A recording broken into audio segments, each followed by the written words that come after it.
This video is brought to you by Squarespace. If you're in need of expanding your online presence, this is the right product for you. Falcao's career had everything. He was the mind-blowing prodigy, the burnout wonder kid, the South American sensation. He provided some of the most incredible moments and went through some of the lowest lows. Over the years, it seemed at the turn of every corner there was something new, and that's what made him one of my favorite players of all time. Welcome to the life of Radamel Falcao. In 1986, a Colombian footballer known as Radamel Garcia, who at the time played in the second tier but was about to get his promotion very soon, had a son. Given his love for football, the kid would be named Radamel after his own father, and for his second name, it would get the one he would eventually become famous for, Falcao. Radamel Falcao. This interesting name, meaning hawk, in most Latin languages might seem like a premonition of his incredible aerial ability, but it was no coincidence. He was given that name in honor of his father's favorite footballer, the Brazilian Paulo Roberto Falcao, who partnered up with Zico and Socrates to make up one of the greatest trios in the history of football. Hearing an origin story like this, we're nearly hardwired to guess that it would be sort of a project child, brought up with only the goal of making him a footballer. But in reality, his father wasn't that invested in teaching football from an early age. It would be Falcao himself, who from the moment he learned how to talk, would constantly go to his father crying, begging him to teach him the art of football. From here on out, we witnessed easily the most freakish rise to stardom in the history of football. Your average teenager will make headlines the moment he starts impressing a few scouts. But that was a everyday chore for Falcao. At 11 years of age, all the way from Colombia, he managed to capture the attention of Ajax. Though, probably due to his age, the family decided he would stay in his home country for now. But if he was too young to go to Europe by himself, they surely didn't think he was too young to make his professional debut. At the age of 13. Sure, it was in the Colombian second tier for a club known as Lanceros Boyacá, but if you think that this was just a novelty, let me tell you something. In the second season at the club, at only 14 years of age, he played 7 times and was brought in as the team needed a goal in order to avoid relegation, and that's when Falcao showed just how incredibly clutch he was for the first time, scoring the goal that stopped them from being relegated. As you might imagine, there were a lot of eyes on him, and so the big clubs in South America started looking into the possibility of his signing. And though River Plate wasn't ready to get him in the first team just yet, they would pay $500,000 in order to have Radamel join their academy. Only in 2005, at the age of 18, would he get his next professional match towards the end of the season, after winning the 2005 Sudamericano with the under-20 Colombian national team. And once the next season started, Falcao absolutely excelled, scoring 7 goals in 7 matches before tragedy hit him. As the month of November came around, so came the first injury to his knee, and despite his young age, it would leave him out for months. To make matters worse, as he rejoined training in January, he would further injure his knee and be forced to go into surgery, missing the rest of the season. Perhaps it was the fear that these injuries would ruin his dream and leave him empty-handed that led him to this decision, but still, interestingly enough, Falcao enrolled in college while playing for River, hiding his degree in journalism from the club so that they wouldn't doubt his commitment to football. One thing has to be said, this man never lacked in work ethic and determination, that's for sure. By the time he came back, Falcao clearly struggled, seeming much more inefficient in front of goal than he had been previously. But one thing was sure, there were still signs of his brilliance. At times, Falcao would seemingly morph into his former self and be decisive once more. Even in that same season, he would have what would be easily one of his most iconic performances. River had lost the first leg of the Copa Sudamericana last 16 round against Botafogo, and by the 64th minute of the second leg, they were already trailing 3-1 on aggregate, with Falcao scoring the only goal so far. They would hit back, and then River would tie the match, and though Botafogo was still bound to go through on away goals, Falcao would score yet again in the 90th minute to complete the comeback and complete his hat-trick. Once Diego Simeone took over, everything changed. Falcao managed to stay fit, and Simeone saw him as the key player for the team. After all, his performance against Botafogo had once again put the attention on him. And in the transfer market, AC Milan even reportedly submitted a bid of 15 million euros for the striker. Simeone's bet paid off as Falcao showed some great goal-scoring form, and River went on to win the Torneo de Apertura. But then, something really strange happened. River began underperforming struggling massively even though Falcao kept scoring, and out of nowhere, they had gone 11 matches without a win, and Simeone was out the door. As the tournament ended, River Plate finished in last place. They had just won the Torneo de Apertura. How could this possibly have happened? Falcao decided to stay around and help the club, and after playing one more tournament in which they would finish in 8th place, it would finally move to Europe. This disastrous campaign led the squad's market values to take a dive, but still, many clubs considered signing Falcao. Ajax was one of them, but they ended up going with Vitanik instead, which they surely regret by now. Benfica were also on a run for him, but they lost on the deal as they were too stubborn about a clause valued at a mere 700,000 euros, and soon, Porto hijacked the deal and brought Falcao to the Dragão Stadium for only 5 million euros. It's still hard for me to comprehend how exactly Falcao managed to fit in the squad so seamlessly. It was one of a kind. It immediately became apparent to every Porto fan that they were witnessing one of the best players to ever play not only for their club, but in the history of the Portuguese league, and maybe even one of the deadliest strikers of all time. Back then, it seemed like a matter of time. Right on his debut, Falcao scored his first goal to clinch a draw. Then he would score in every one of the next 4 matches, and over the season, he would bring them highly important goals in the Champions League, scoring twice against Atletico as Porto beat them in both group stage matches, and then scoring against Arsenal as well, as Porto historically beat them 2-1, something that is very uncommon for Portuguese teams who especially struggle against English opposition. That season, despite Falcao's 34 goals in all competitions, Porto would have a remarkably poor season, finishing 3rd in the league and only taking home the Portuguese Cup. But well, let's be real, by now you must have realized that the theme of Falcao's career was that it was quite simply an unstoppable roller coaster, and just as Porto had a notoriously bad season, they would go on to have one of their best ever. André Villas-Boas came aboard, and he proved to be every bit of a Mourinho clone as it had been promised. It would unlock Hulk's potential as people were coming closer to giving up on him, and he would bring in a young James Rodrigues to create what was easily one of the most impressive trios to ever hit the Portuguese league. That year, Porto would not lose a single match in the league, even managing to beat rivals Benfica 5-0 in a game in which Falcao would score twice, including a magnificent backheel goal. Still, one of his most iconic to this day. This unbeatable season was greatly due to Falcao, who scored 3 goals across the 3 draws of the season, helping Porto when they got closest to ending their streak. Internationally, Porto and Falcao were even more impressive, even though they were in the Europa League.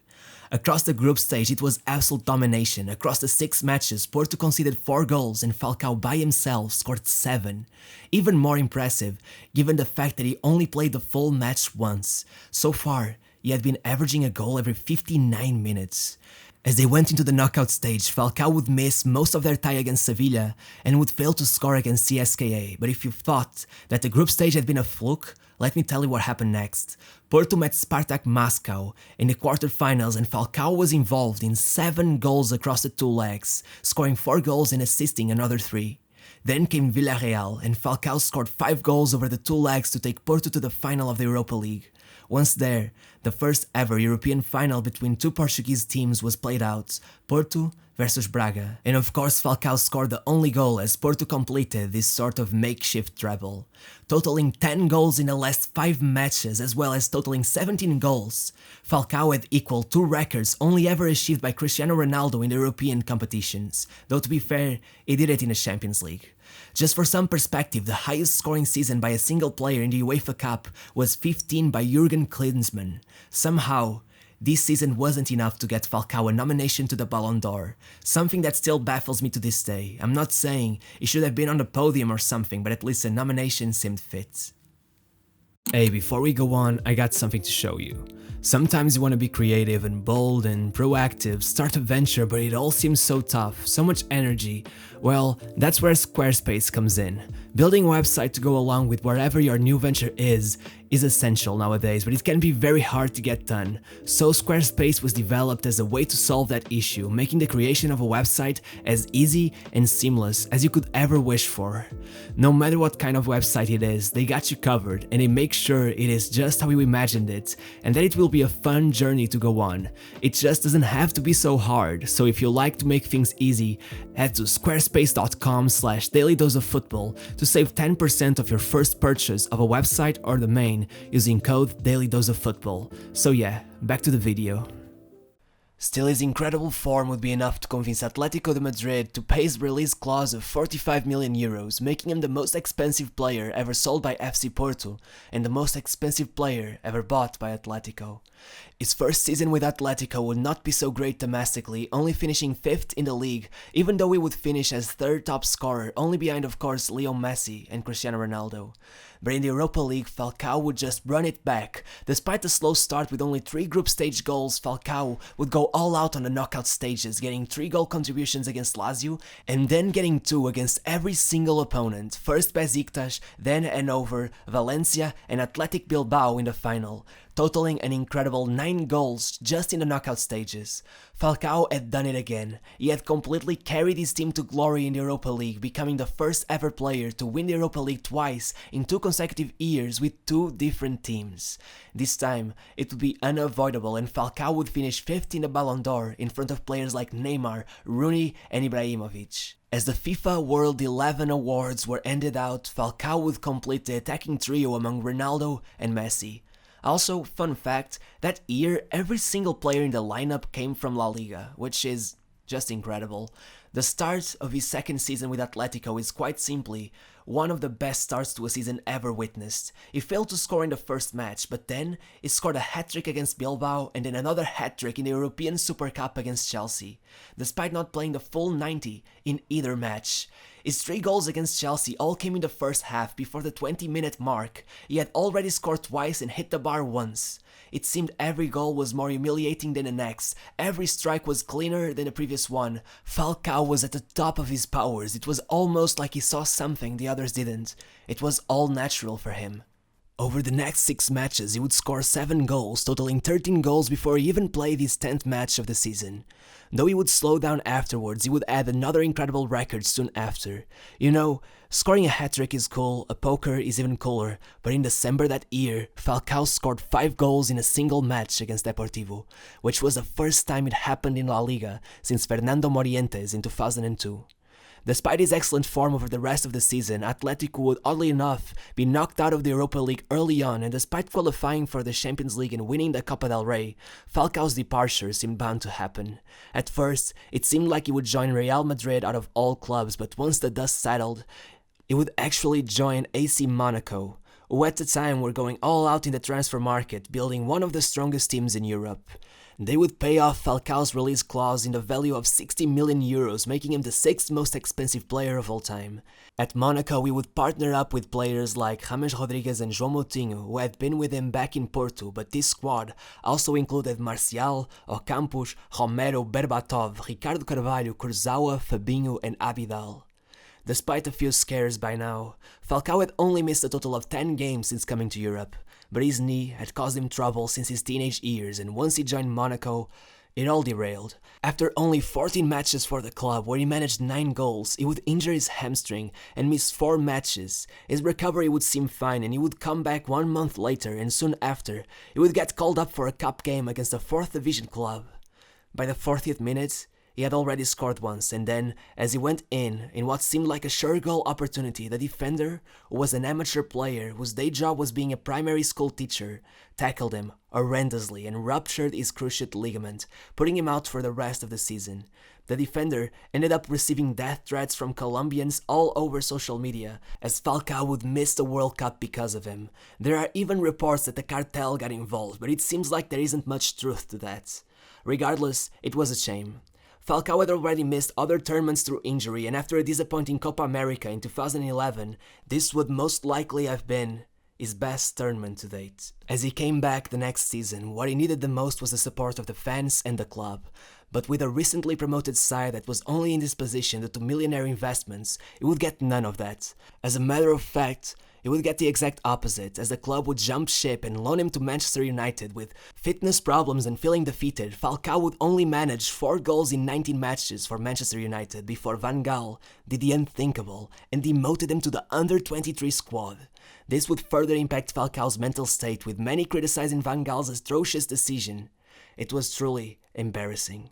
It was a shame his time in England didn't go well for Falcao, considering his great-grandfather was actually English himself, adding some romance to this move. His grandfather's story is actually pretty interesting. He worked in the fruit industry and he represented a Spanish company in Colombia, and eventually he was given the task of carrying out the liquidation of this subsidiary, but unfortunately, as he carried the money necessary on him, he was spotted and ended up being murdered for his money.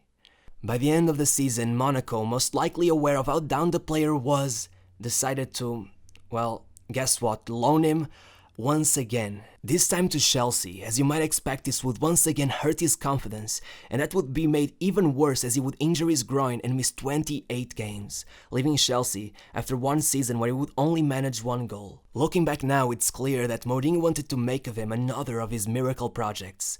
But given how soon after he left, no wonder it didn't work. As he came back to Monaco in 2016, now 31 years old, they would finally make the right decision and give Falcao another opportunity with a squad that now seemed even stronger with the likes of Bernardo Silva and Mbappé. As he came back, despite barely ever being utilized for the full 90 minutes as they tried to save him from injury, he still managed to get minimally injured 5 times that season, missing out on 15 matches. But he would end up taking part in 43, scoring 30 goals, which, taking into consideration his lack of full matches played, would translate into a goal involvement every 82 minutes, incredible from a player they had deemed finished. That season, Monaco would make it to the Champions League semi-finals in great part thanks to Falcao, who would score twice in the one leg he played against Manchester City and once against Bayern in the quarterfinals. They would also beat the mighty PSG to the title of French champions, with Falcao being the team's league top scorer despite all he had to power through, managing 21 goals. The next season he would be on fire, starting with 14 goals in 16 matches where he played the full 90 only once, averaging a goal every 68 minutes. But unfortunately, he would have to slow down for the remainder of the season as he would injure his hamstring on 3 different occasions. Regardless, he was back. Even if not to his very best, he was back, once again, a world-class striker. His last season at Monaco would be the least eventful, perhaps because of his age, as he was approaching his 34th birthday. He would only manage 16 goals, and by the end of it, he would be sold to Galatasaray. He wasn't the first and he won't be the last player to join the Turkish league past his prime, and the story was the same as usual. 20,000 fans waited for him at the airport, and that was enough to get him scoring, but he was riddled with injuries, and by his 3rd season, they agreed to end his contract as he had missed 50 matches over the previous 2 seasons. Though at times, he had been incredibly clutch, and he was surely loved by the fans. This season, he joined Rayo Vallecano, and impressively he has scored 3 goals in 4 matches so far. He has also strangely taken the number 3 shirt, but that was soon explained to be a tribute to his father, who died in 2019 and had worn that number back when he played. Finally, I'd like to mention that even though he only got to play 1 World Cup with Colombia in 2018 when he was past his prime, he still managed to break the record for the national team's all-time top scorer with 35 goals. That's 10 more than the previous record holder. Despite the dark period he went through, Falcao persevered and made sure to show his genius to the world once more. One of the most talented players of his generation, one of the most clinical strikers the world has ever seen, with incredible aerial play despite only standing 177 centimeters in height. What could have Falcao achieved had it not been for his injuries, no one knows. But what I do know is that I spent my teenage years idolizing him regardless. I think we all wish the best for El Tigre. So yeah, this was Falcao's career in a video. I hope you enjoyed. If you don't forget to like and subscribe, and I'll see you next week. Bye.